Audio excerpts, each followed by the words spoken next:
15 বছর আওয়ামী লীগ যে পথে হেঁটেছে বিএনপিও একই পথে হাঁটছে মন্তব্য করেছেন জামায়াতে ইসলামীর আমির জাতীয় সংসদের বিরোধী দলীয় নেতা ডাক্তার শফিকুর রহমান। সকালে এক অনুষ্ঠানে কথা বলেন তিনি। সকালে রাজধানীর আইডিইবি মিলনায়তনে রাষ্ট্র গঠনের রাসূল সাল্লাল্লাহু আলাইহি ওয়াসাল্লামের জীবনী শীর্ষক আলোচনা ও পুরস্কার বিতরণী অনুষ্ঠান অনুষ্ঠিত হয়। ক্ষমতা গ্রহণের পর সরকার আওয়ামী লীগের দেখানো ফ্যাসিবাদের পথেই হাঁটছে বলে মন্তব্য করেন জামায়াতের আমির। বলেন, ফ্যাসিবাদ একটি ভাইরাস, যে এই ভাইরাসে সংক্রমিত হবে সেই ফ্যাসিস্ট। আমরা দেখতে পাচ্ছি 15 বছরের ফ্যাসিবাদী সরকার যে রাস্তায় হেঁটেছে, বর্তমান সরকার সেই রাস্তা ধরেই হাঁটছে।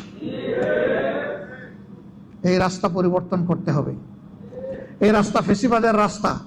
বাংলাদেশের পাসপোর্টের অবস্থান নিয়েও সমালোচনা করেন জামায়াতের আমির। বলেন, দেশের নাগরিকদের মর্যাদা ও সুযোগ সুবিধা নিশ্চিত করতে রাষ্ট্রকে আরও কার্যকর ভূমিকা পালন করতে হবে। 24-এর পরে আমরা মনে করেছিলাম ফ্যাসিবাদের যে পঙ্কিলতা, যে ময়লা, যে আবর্জনা।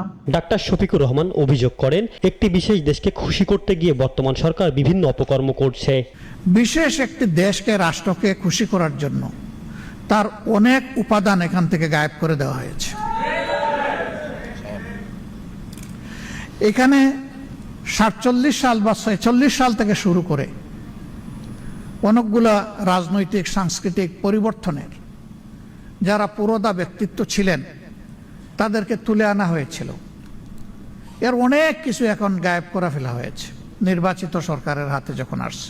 সেমিনারে বক্তারা বলেন, গণঅভ্যুত্থানের সবচেয়ে বেশি সুবিধাভোগী বিএনপি ক্ষমতা আসার পর তাদের সুর পরিবর্তন করেছে। জনগণের রায়ের বিরুদ্ধেও বিএনপি বর্তমান অবস্থান নিয়েছে বলেও অভিযোগ করেন তারা। একটা দেশ পরিচালনার দায়িত্ব সরকারের, বিরোধী দলের নয়।